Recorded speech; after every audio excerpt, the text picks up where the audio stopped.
the ever-spring swath, once the bastion of life that sits amidst the verdant wilds of Thyria. This, one of the largest continents in the realm of life, it has, in this time, become opposite of its namesake. Here, in the living city, its inhabitants witness the wilt of death among the chorus of the dying. Sigmar, he looks on, expecting his praise and tributes, with nothing more to offer than empty platitudes in return. And his corrupt bureaucrats, may they be damned as well. This anguish and misery must end, for this is the land of Alariel, and death should not have an embrace here.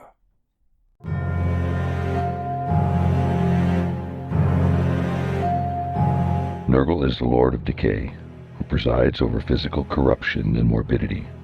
He is the father of plagues, and putrefacients are attracted to him like flies to a rotted corpse.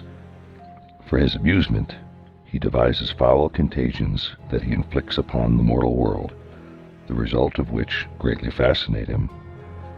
Nurgle's gaze thus drawn to those mortals bloated with sickness, and he generously favors those who spread disease in his name. To Nurgle, every rattled corpse is a welcoming nursery for wriggling maggots and cloying plague spores. Every stagnant lake and rotting forest is a paradise in which parasitic larvae and bountiful poxes can flourish. These are the gifts that Nurgle lavishes upon the mortal realms, and if there is malice behind his generosity, it is directed only to those ingrates who try to decline his offerings.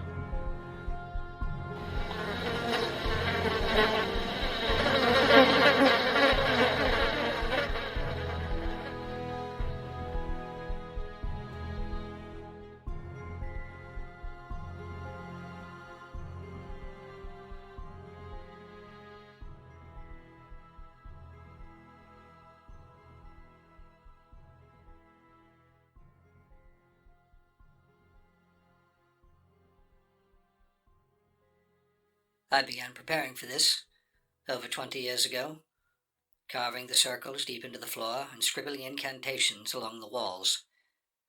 My master found me, discovered my plans, and then stopped me. We almost dueled over it, but he was the mightier, so I backed down.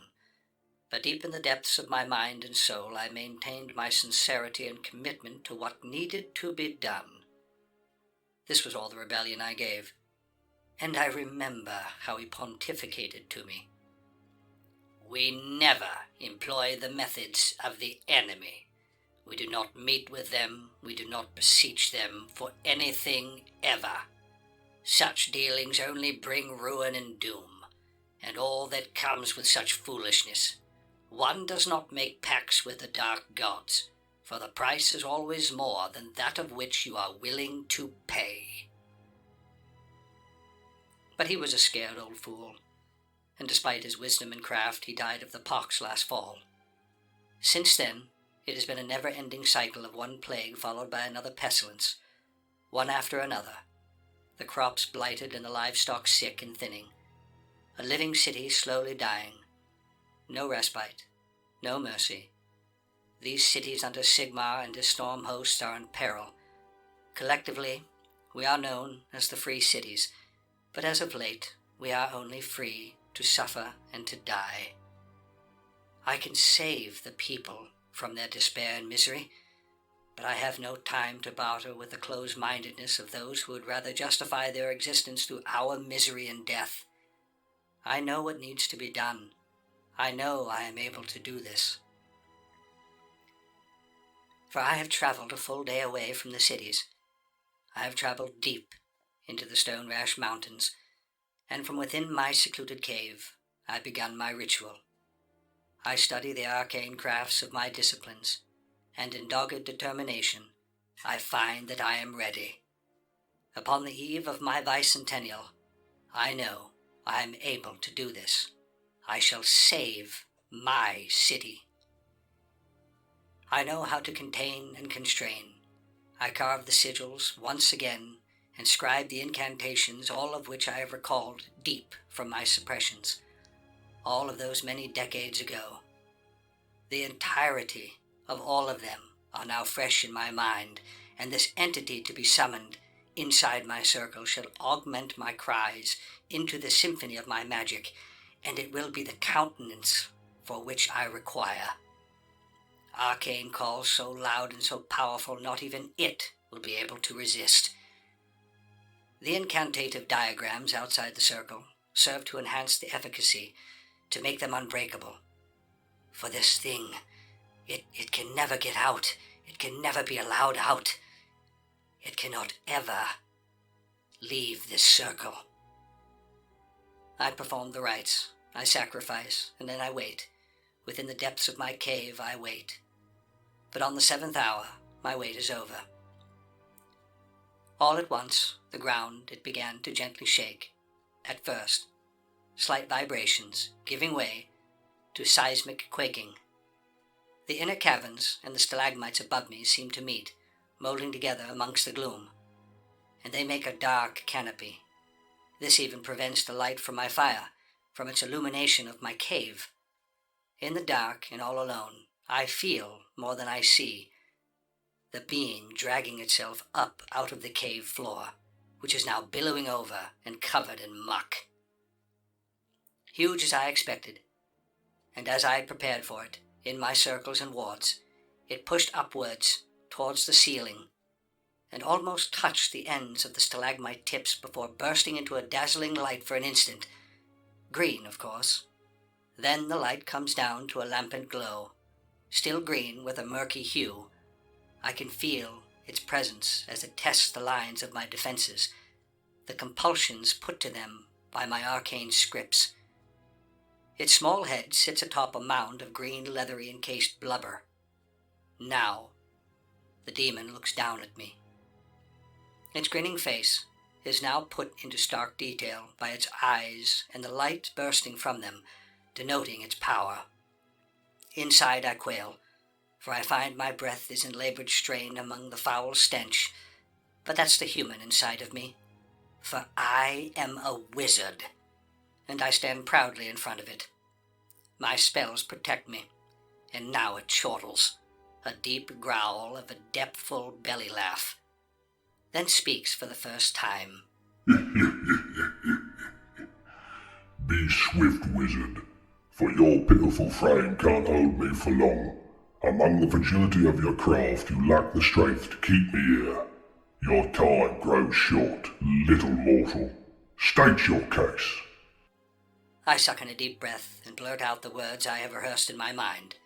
I am determined to deliver them casually and with conviction. I reply, Representative of the Great-Grandfather, our cities labor under your blessing, but without thy mercy, our people die, our crops sour, our livestock expire. You have blessed us mightily. Now we have seen the light, and we are prepared to bend the knee. And what would thou give unto the grandfather for his clemency? We would be his people. We will, under his agency, be his people. We shall also give praise every morning and every night, both at the 7th hour, and offer a sacrifice on the morn of the 7th day as tribute. We shall praise the grandfather in all else that we do. We will devote our lives to him if he would just but spare us and give us all his blessings. And you speak for all your cities? I speak for myself first, then those that would see the wisdom of our cause, and the effects of the grandfather's full blessing. I would take his power into the cities, and show his bounty, and his magnificence. Then it shall be as you say. I will anoint thee in his name. The demon slowly reached towards the wizard, who took no step back. Half of him was awaiting the touch of this putrescent being. The other half laughed internally, for the demon did not recognize how secure and trapped it really was among the incantations of the spell which bound it.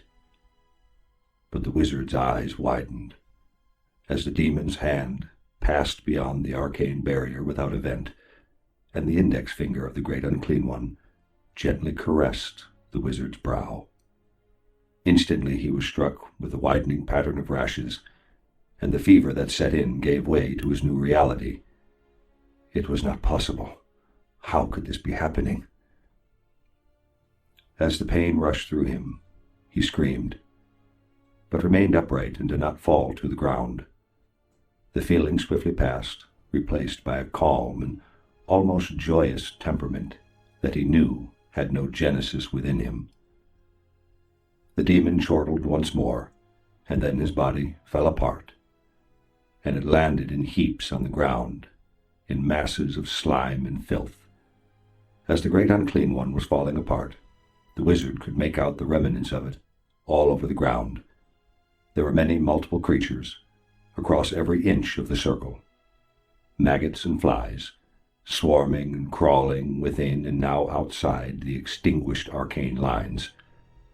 They had broken out of the circle, out into the unsuspecting world. It was a good thing that the wizard had come as a supplicant, for if he had not, he would already be dead. The wizard then reached for his staff and made out to begin the long trek back to his city, to bring the blessings of the grandfather to his people. He would touch them all as he was touched. Anointed by the greater demon, they would be infected. They would be ugly. They would be worshippers of a dark and terrible god. But they would be alive. Remember this, my little pimples. The grandfather loves you. Let me blow you a kiss.